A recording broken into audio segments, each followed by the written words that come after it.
Hello guys, स्वागत है आपका हमारे YouTube चैनल आई स्मार्ट सॉल्यूशन पर। आज की इस वीडियो में हम आपके साथ फिजिक्स के क्लास 12 के chapter 2 electrostatic potential and capacitance chapter का एक स्टार्टिंग टॉपिक डिस्कस करने वाले हैं, जिसका नाम क्या है, इलेक्ट्रोस्टैटिक पोटेंशियल डिफरेंस। हम यहाँ पर डिस्कस करेंगे कि पोटेंशियल डिफरेंस होता क्या है, उसकी कुछ बेसिक टर्म्स, यूनिट और डायमेंशन रिलेटेड कुछ डिस्कस करने वाले। Second point we are going to discuss in this video, that is क्या, electrostatic potential at due to a point charge. एक पॉइंट चार्ज के लिए electrostatic potential means electric potential का क्या फॉर्मूला ड्राइव होने वाला है, यहाँ पर देखते हैं बहुत अच्छे डेरिवेशंस के साथ। ये वीडियो थोड़ी सी आपके बोर्ड स्टूडेंट्स के लिए इंपॉर्टेंट होने वाली है। इससे नेक्स्ट वीडियो में हम इसके एक्सियल इक्वेटोरियल वाला कॉन्सेप्ट भी डिस्कस कर लेंगे। आई होप सो ये वीडियो आपको बहुत ज्यादा पसंद आए। वीडियो को पसंद आए तो वीडियो को लाइक करना ना भूलें। अगर आप चैनल पर नए हैं तो चैनल को सब्सक्राइब जरूर कर दें। ये डिस्कस करते हैं इसी के दोनों बेसिक कॉन्सेप्ट के बारे में। पहले पोटेंशियल डिफरेंस क्या होता है और इलेक्ट्रिक पोटेंशियल क्या होता है, दोनों ही कॉन्सेप्ट को डिस्कस करने वाले हैं। मैं अगर आपको बताऊं, ये छोटे छोटे कॉन्सेप्ट हमने 10th क्लास में इलेक्ट्रिसिटी चैप्टर में भी पढ़े हैं, लेकिन यहाँ पर थोड़े से डिफरेंट है। देखते हैं क्या क्या है मेरे पास। है तो कॉन्सेप्ट वही, लेकिन वहां पर हमने इतना डीप नहीं पढ़ा था। पहला पॉइंट क्या है, पोटेंशियल डिफरेंस है। इलेक्ट्रिक पोटेंशियल पढ़ते हैं पहले। इलेक्ट्रिक पोटेंशियल दोनों ही सेम होते हैं, लेकिन पोटेंशियल डिफरेंस और इलेक्ट्रिक पोटेंशियल में थोड़ा सा ही डिफरेंस है। क्या होता है, इलेक्ट्रिक पोटेंशियल में आपके पास सिर्फ और सिर्फ हमारे पास सिंगल पॉइंट होता है। जैसे कि मेरे पास कोई भी ये सोर्स चार्ज है, जिसे मैं क्यू ऐड कर लेता हूँ, और ये मेरे पास क्यू नॉट है, जिसे बोलते हैं टेस्ट चार्ज। इसे टेस्ट चार्ज, ये सोर्स चार्ज है। मैं आपको बता दूं, मैं यहाँ पर ही पोटेंशियल डिफरेंस भी यहीं पर ही हम डिस्कस कर लेंगे। पोटेंशियल डिफरेंस क्या होता है, पोटेंशियल डिफरेंस वो भी हम यहीं डिस्कस कर लेंगे। मान लेते हैं इस पॉइंट को, कुछ भी पॉइंट का नाम लेबल कर देते हैं, बी है, ये पॉइंट ए है। अब इस टेस्ट चार्ज को ए से बी पर लाने में कुछ तो वर्क डन होगा। Something work done has been done from A to B. A to B यानी कि मेरे पास टेस्ट चार्ज है, या पॉजिटिव टेस्ट चार्ज ले सकते हैं, कुछ भी साइन दे सकते हैं। जब इसे अट्रैक्ट करेगा, इट मीन इस पे एक फोर्स के थ्रू एक वर्क होने वाला है। जो वर्क डन होगा, work done per unit charge, per unit charge जो वर्क डन होगा वही मेरे पास क्या कहलाएगा, पोटेंशियल डिफरेंस कहलाएगा। अब ये हमने 10th में पढ़ा है, V इक्वल में डब्ल्यू अपॉन क्यू। वहां पर हमने इसका अदर नेम भी पढ़ा होगा। V इक्वल में डब्ल्यू अपॉन क्यू का पहले इसकी अदर नेम होता है वोल्टेज, फिर इसकी यूनिट देखेंगे। वोल्टेज हमने पढ़ा है, जिसे हम इलेक्ट्रिक पोटेंशियल बोलते थे। अब इसकी यूनिट क्या होती है, SI यूनिट। SI यूनिट होती है इसकी वोल्ट। अब कैसे, 1 वोल्ट में कितना वर्क हुआ हमारे पास, 1 जूल पर कूलम। ये हमारे पास वर्क डन है। होप सो ये बेसिक है इलेक्ट्रिक पोटेंशियल का। और पोटेंशियल डिफरेंस क्या होगा मैं आपको बता दूं, जब मेरे पास दोनों ही पॉइंट फिक्स होंगे ए टू बी, तब तो मेरे पास पोटेंशियल डिफरेंस होगा, जिसका फॉर्मूला हम इस तरीके से भी लिख सकते हैं, VA माइनस VB इक्वल में डब्ल्यू अपॉन क्यू। जब मेरे पास इनिशियल और इनिशियल और हमारे पास लास्ट पॉइंट, फाइनल पॉइंट दोनों ही फिक्स होंगे, तब हम पोटेंशियल डिफरेंस का फॉर्मूला ये लिखेंगे। अगर बात करते हैं सिर्फ पोटेंशियल डिफरेंस की, जब मेरे पास एक पॉइंट किसी भी टेस्ट चार्ज को लेकर जहां से आ रहा है वो इन्फिनिटी होगा, इन्फिनिटी टू दैट पॉइंट, यानी कहीं इन्फिनिटी को कोई फार डिस्टेंस है, बी पॉइंट पर लेकर आ रहा है, तब मेरे पास फॉर्मूला पोटेंशियल डिफरेंस क्या होगा, इलेक्ट्रिक पोटेंशियल का, V इक्वल में डब्ल्यू अपॉन क्यू। बात करता है पोटेंशियल डिफरेंस की, तो दोनों पॉइंट होंगे मेरे पास, जिसके मिड में हम ये पोटेंशियल डिफरेंस कैलकुलेट करना है। जैसे कि ए कोई पॉइंट है, बी कोई पॉइंट है, इसके मिड में पार्टिकुलर वर्क बताना है कि ए पॉइंट से बी पॉइंट तक चार्ज को मूव करने में जो वर्क डन हुआ पर यूनिट चार्ज, वही पोटेंशियल डिफरेंस होगा। दोनों पॉइंट फिक्स होंगे तो पोटेंशियल डिफरेंस सिर्फ एक ही पॉइंट होगा, मीन्स ए पॉइंट पे लेकर आया, कहाँ से लाया पता नहीं, इन्फिनिटी से लाया, लेट कर लिया, तो वहां पर मेरे पास इलेक्ट्रिक पोटेंशियल फाइंड होगा।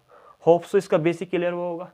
अब डिस्कस करते हैं electric potential due to a point charge. इसका आर्टिकल इंपॉर्टेंट है और थोड़ा सा डिफरेंट भी है, सीखने के लिए बहुत ज्यादा इंटरेस्टिंग है। तो देखते हैं electric potential due to a point charge. ये डिस्कस करते हैं इसी का सेकंड पॉइंट, जिसका नाम क्या था, electric potential due to a point charge. ये कॉन्सेप्ट थोड़ा सा इंपॉर्टेंट है, इसका इंटीग्रेशन वाला प्रोसेस बहुत अच्छे से समझने वाला है। अगर आपको उसमें डाउट होता है तो आप ये अच्छे से क्लियर करिएगा, फिर भी नहीं क्लियर हो पाता है तो आप मुझे कमेंट बॉक्स में लिखकर जरूर बताएं। क्वेश्चन क्या है, मैंने डायग्राम जल्दी पहले बना लिया जिससे कि आपका टाइम वेस्टिंग ना हो। मैं आपको बता देता हूँ, electric potential due to a point charge मुझे कैलकुलेट करना है। मैं आपकी इसकी थ्योरी बता रहा हूँ जो आपको मेंशन करनी है। ये मेरे पास, जैसे कि मैंने अभी आपको बताया था, ये सोर्स चार्ज है कोई भी क्यू, इससे r distance means p point पर मुझे इलेक्ट्रिक पोटेंशियल फाइंड करना है। अब इलेक्ट्रिक पोटेंशियल फाइंड करना है तो उसकी बात करते हैं। पॉइंट यहीं से, इस पॉइंट को O बोल देते हैं, O से x डिस्टेंस पर एक पॉइंट A है, जहां पर मेरे पास क्या है, टेस्ट चार्ज है। अब टेस्ट चार्ज को लेकर आ रहे हैं और लेकर कहां तक आना है, P पॉइंट तक लेकर आना है। इसका जो डिस्प्लेसमेंट वाला पॉइंट है B पॉइंट तक, जिसे हम बोलते हैं डिक्रीमेंट या इंक्रीमेंट। डी एक्स का मीन्स क्या होता है हमारे इंक्रीजिंग या डिक्रीजिंग, या इंक्रीमेंट या डिक्रीजमेंट। तो उसकी डायरेक्शन क्या है, ऑब्वियस सी बात है, सोर्स चार्ज की तरफ आ रहा है तो डायरेक्शन तो ये होगी, लेकिन कितना पार्ट टोटल एक्स में से इतना पार्ट अभी डिक्रीज हो चुका है, कितना है, डेल एक्स मान सकते हैं, डी एक्स मान लिया हमने से। लेकिन अगर बात करें पॉइंट ए पर जो हमारे पास टेस्ट चार्ज है उसके ऊपर जो फोर्स वर्क कर रहा है उसकी डायरेक्शन क्या है, आउटवर्ड है, बाहर की साइड है। लेकिन जो डिस्प्लेसमेंट है एक्स का वो किधर है, इनवर्ड है। तो मेरे पास दोनों की डायरेक्शन अपोजिट है। मैं अपोजिट डायरेक्शन किस तरीके से मेंशन करूंगा, दो तरीके आपको बता दूंगा, एक एंगल वाला भी एक नॉर्मल भी आप दोनों समझ सकते हैं। सो इन्फिनिटी से मेरे पास कोई पॉइंट लेकर आना है, कहां तक लेकर आना है, पी पॉइंट तक लेकर आना है, इन्फिनिटी से आर डिस्टेंस तक लेकर आना है, पी पॉइंट पर इलेक्ट्रिक पोटेंशियल फाइंड करना है। आप ये सभी चीजें थ्योरी में मेंशन कर देंगे। अब हम अपने बेसिक पे स्टार्ट करते हैं कि मुझे इलेक्ट्रिक पोटेंशियल फाइंड करने के लिए किस किस चीज की नीड होती है। अभी हमने फॉर्मूला पढ़ा था V इक्वल में W/Q। इट मीन सबसे पहले मुझे चाहिए W होता है वर्क हमें यहाँ फाइंड करना है कि इन्फिनिटी से पी पॉइंट तक लाने में जो टेस्ट चार्ज यूनिट चार्ज के अकॉर्डिंग कितना वर्क हुआ। वर्क का हमें फॉर्मूला पहले पता है, F into force into displacement. So force भी चाहिए, आपने देखा किस तरीके से हमने कनेक्ट किया कॉन्सेप्ट को, फोर्स भी चाहिए। फोर्स हमें फाइंड करने के लिए दो चार्जेस के मिड का फोर्स फाइंड करने के लिए हम ऑलरेडी फर्स्ट चैप्टर में पढ़ चुके हैं, Coulomb's law for force by Coulomb's law. Coulomb's law क्या था, चार्ज क्या है Q और Q नॉट, पॉइंट क्या है A और O के मिड में मुझे फोर्स फाइंड करना है। F इक्वल में क्या फॉर्मूला था, K Q1 Q2 upon R square. It means distance between them, ये सेपरेशन डिस्टेंस। Q और Q नॉट के मिड की डिस्टेंस कितनी है, X है यहाँ पर। सो गलती नहीं करना है, R नहीं लिख देना आप। फोर्स का फॉर्मूला आ गया K Q not upon X square. ये मेरे पास फोर्स आ गया। फोर्स आने के बाद मुझे क्या कैलकुलेट करना था, वर्क कैलकुलेट करना था। वर्क डन क्या होता है मेरे पास, फोर्स इक्वल में दो पोर्शन है, दोनों मेथड बता दे रहा हूँ, एक इरेज करके दूसरा बता दूंगा। वर्क डन का मेरे पास फॉर्मूला होता है फोर्स इंटू डिस्प्लेसमेंट। फोर्स मेरे पास F है, डिस्प्लेसमेंट dx है, दोनों की डायरेक्शन अपोजिट है तो इसे माइनस में F dx लिख सकते हैं। पहला पॉइंट, क्योंकि अपोजिट डायरेक्शन आपको पता है, अपोजिट डायरेक्शन फोर्स अगर सेम डायरेक्शन में करेंगे तो नेगेटिव आ जाएगा अपोजिट डायरेक्शन वाला। अगर ऐसे नहीं क्लियर होता है दूसरे उससे कर लेते हैं एक और तरीके से। अगर मेरे पास ये है पोर्शन F dw इक्वल में F dot D X, A dot B का फॉर्मूला क्या होता है, ए बी कोस थीटा होता है, पढ़ा है हमने। अब कोस थीटा मीन्स एंगल। अब दो लाइन, आपको ये वाला पोर्शन भी पता होगा बेसिक में, ये और ये मेरे पास लाइन है, यहाँ से यहाँ तक का एंगल कितना डिग्री है, 180 डिग्री। अब कोस में 180 की वैल्यू क्या होती है आपको पता है, कोस में 180 की वैल्यू आती है हमारे पास -1। मैं यहाँ पे मेंशन कर देता हूँ, कोस 180 की वैल्यू -1 होती है। कैसे होती है, 90 + 90 कर लेना, साइन आ जाएगा। हमारे पास साइन 90 की वैल्यू कितनी होती है, 1 होती है और माइनस में आ जाएगा, क्योंकि 90 + थीटा हमारे पास कौन से क्वाड्रेंट में, सेकंड क्वाड्रेंट में आता है। अब आते हैं यहाँ पर हम, कोस 180 की वैल्यू -1 आ गई तो माइनस का F dx आ गया। चाहे तो आप ऐसे कर लेना जैसे आपका मन करे।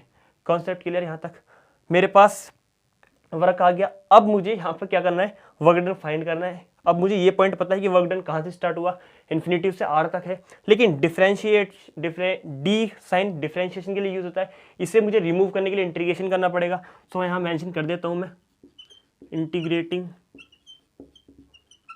ऑन बोथ साइड, ठीक है। और वर्क टू कैलकुलेट दी, आप सारी चीजें मेंशन कर लेना, मैं शॉर्ट में कर दे रहा हूँ। To calculate the work done from infinity to R, infinity से R तक मुझे वर्क डन फाइंड करने के लिए मुझे क्या करना है, इंटीग्रेशन करना है। तो ये मैंने इंटीग्रेट लेफ्ट का भी किया और ये राइट का भी, इन्फिनिटी से R तक, कोई डाउट नहीं है। डिफरेंशिएशन से इंटीग्रेशन रिमूव हो जाएगा, रिमूव हो गया, W सिर्फ रिमेन हुआ मेरे पास, ठीक है। अब फोर्स F की वैल्यू क्या है, by equation first, K Q not upon x square. So put करेंगे -K Q not upon x square dx same, integration करते हैं, W सेम लिखेंगे। इंटीग्रेशन वाला पोर्शन अगर आपको नहीं क्लियर होता तो आप मुझे बताइएगा, अदरवाइज मेरे चैनल पर मैथ्स के बेसिक कॉन्सेप्ट की वीडियो पड़ी है, इंटीग्रेशन वहाँ से आप अच्छे से क्लियर कर सकते हो। dx है तो x वाला पार्ट रिमेन रह रहा है, कॉन्स्टेंट वाला पार्ट बाहर आ जाएगा, पावर ऊपर आने पर माइनस की हो जाएगी। लिमिट मेरे पास क्या आती है, infinity to R, lower limit से बोलते हैं इन्फिनिटी से R इन्फिनिटी आर। एक्स की पावर -1 का फॉर्मूला होता है एक्स की -1 अपॉन में -1। सिर्फ मैंने ना बाहर वाला पोर्शन आपको समझाने के लिए लिख दिया। W इक्वल में के क्यू नॉट माइनस है, माइनस माइनस प्लस हो गया, माइनस की पावर 1/x हो जाएगा, 1/x है, अपर लिमिट आर इन्फिनिटिव। अब मैं यहाँ पर लिख देता हूँ स्पेस की वजह से के क्यू नॉट, एक बार अपर लिमिट रखेंगे 1/r, एक बार लोअर लिमिट 1/इन्फिनिटिव। और एक पॉइंट यहाँ पर अच्छे से क्लियर कर लीजिएगा, 1/इन्फिनिटिव 0 होता है, 1/इन्फिनिटी क्या होता है 0 होता है, ये चीज़ ध्यान रखना। सो ये वाला पोर्शन 0। क्या बचा मेरे पास W इक्वल में, अब मुझे फाइंड करना है V इक्वल में W/Q। क्या होता है W/Q। सो W का फॉर्मूला क्या आ जाएगा यहाँ से VQ। सो W का फॉर्मूला रख लेते हैं हम VQ, K सेम रहने देते हैं, Q नॉट क्या बचा 1/r, ये तो इन्फिनिटी 0 हो गया, बताया था मैंने अभी, एक Q से Q कैंसिल। सो फाइनली मेरे पास V का फॉर्मूला क्या ड्राइव हुआ, K का मीनिंग क्या होता है 1/4 पाई एप्सिलॉन नॉट, जो क्या होता है इलेक्ट्रोस्टैटिकल कांस्टेंट होता है, Q नॉट अपॉन R।